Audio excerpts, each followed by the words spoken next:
I asked 100 leading Christian apologists what they think is the best argument for the existence of God.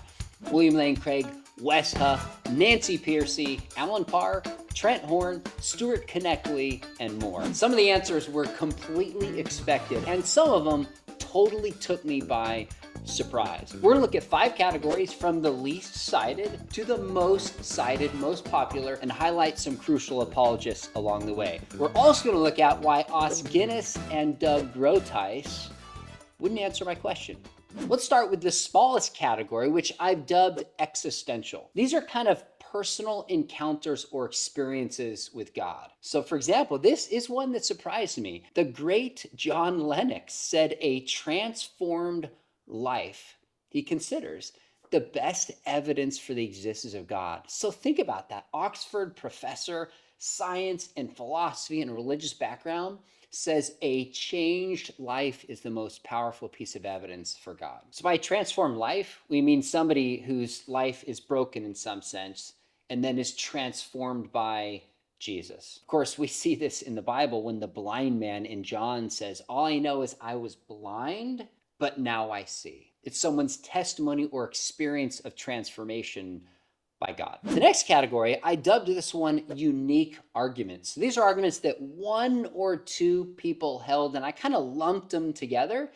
So J. Steve Miller, if you follow this channel, you'll recognize I've had him on a bunch of times to talk about near-death experiences. He's the only one that cited near-death experiences. Now, I think this is a huge growing field more apologists need to lead into, but he's done some amazing work on that. Trent Horn, a Catholic apologist, was the only one who said contingency. Now, this is a kind of causological argument, but it moves from the existence of contingent things, like the universe, that didn't have to exist, as saying the best explanation for its existence is a necessary being. Now, 2 people, Mary Jo Sharp and Ruslan KD, said the argument from reason. And there's different versions of this that C.S. Lewis and Alvin Plantinga gave, but it's basically a move from the reliability of our cognitive faculties to understand truth in the world to the best explanation being not some naturalistic blind process, but that we were built to understand truth in a certain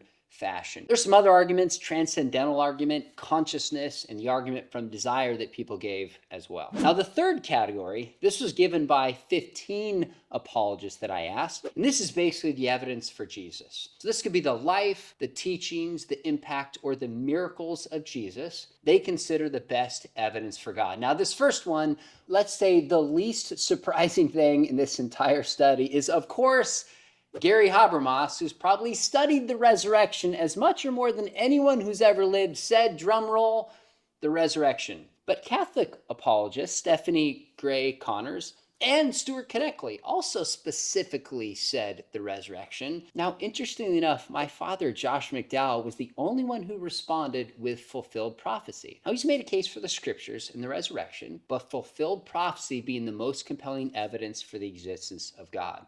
And of course, there's a number of other wonderful apologists that point to Jesus. The next category is the moral argument. There's different versions of the moral argument, but it's basically a move from the existence of objective morality that we all know and see and expect others to follow to the best explanation being a moral law giver. So the moral law points towards a moral law giver. So this is actually 23 people gave this. Now this first one, no surprise, Paul Copan, who's been one of the most able and consistent defenders of the moral argument for God today, but also Wes Huff, Gavin Ortland, the one and only Greg Kokel. We've got a UK apologist in here, Justin Brierley, and Nate Sala, also point towards the moral argument. The number one category, and you could probably know what it is by this point, 52 of the apologists I asked said creation. Now, some just said creation in general. Some said like the cosmological argument. Some said fine-tuning, the origin of life. But something about creation pointing towards a creator was the number one response. Creation refers to a bunch of different particular aspects of the universe that seemingly point towards God. So the Clom cosmological argument points to the beginning of the universe, to there being a beginner. So whatever begins to exist has a cause. The universe began to exist. Therefore, the universe has a cause. Fine-tuning points towards certain laws of physics and cosmology that exist within a very narrow range where the slightest change in those numbers would make the universe inhospitable to life. So the fine-tuning seems best explained by a fine-tuner. Others would be the origin of life, the amount of DNA you find in a cell, the complexity of information points towards a mind or an author of life. Now, this first one will not shock you at all. Of course, William Lane Craig, when I asked him, he looked at me with a little smirk and he's just like, cosmological. The Kalam argument, of course. But two others kind of surprised me. J. Warner Wallace and Lee Strobel, who both two of their first influential books kind of investigating the historical Jesus, both said the Kalam cosmological argument is the single best piece of evidence for God. Nancy Pearcey agreed. This one slightly surprised me. Titus Kennedy, who's an archaeologist, specifically said the Kalam. Hilary Ferrer with Mama Bear Apologetics, she goes, that's easy. And she didn't just say creation, she said protein and protein synthesis. That was very specific. Hugh Ross, no surprise, said fine-tuning. And Bible teacher, YouTuber Mike Winger also said creation. And again, there's a bunch of other amazing apologists that pointed towards creation as the best piece of evidence. And I thought it was interesting that two apologists that I just respect and love and have had on this program didn't answer or wouldn't answer my query. But I think there's wisdom in why they don't. Os Guinness said, quote, "The best argument is the best argument for the specific person." In other words, there is no best argument. There's a lot of wisdom in that. Instead of saying, here's what I think is the best, I'm going to force it on you, is finding what's interesting for a person and try to prevent something that might be compelling to them. Doug Groteis said, I cannot do that. Too simplistic. It depends upon what best means. I'm a cumulative case guy, so I think we need several to make the case. Now, that didn't surprise me because Doug is a careful philosopher and wanted to nuance things.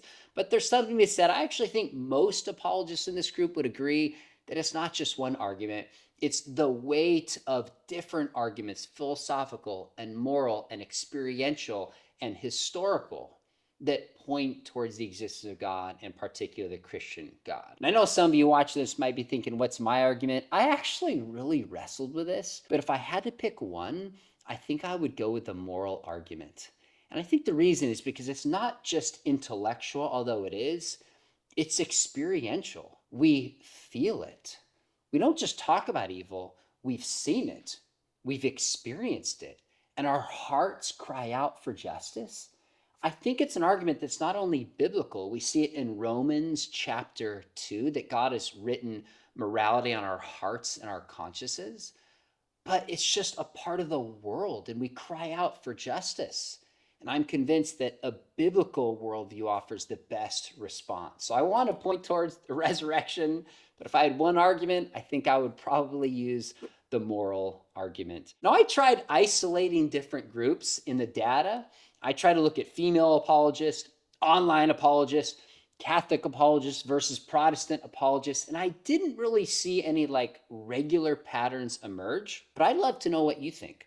I'm going to put the data in the notes of the 100, it's actually 100 plus apologists, and if you look at it and you see any patterns or things that jump out to you, let me know. I really want to know if you see things in this data that maybe I have missed. Let us know what you think. If you're a Christian, what do you think is the best evidence for God? If you're a skeptic or you belong to another faith, what do you think?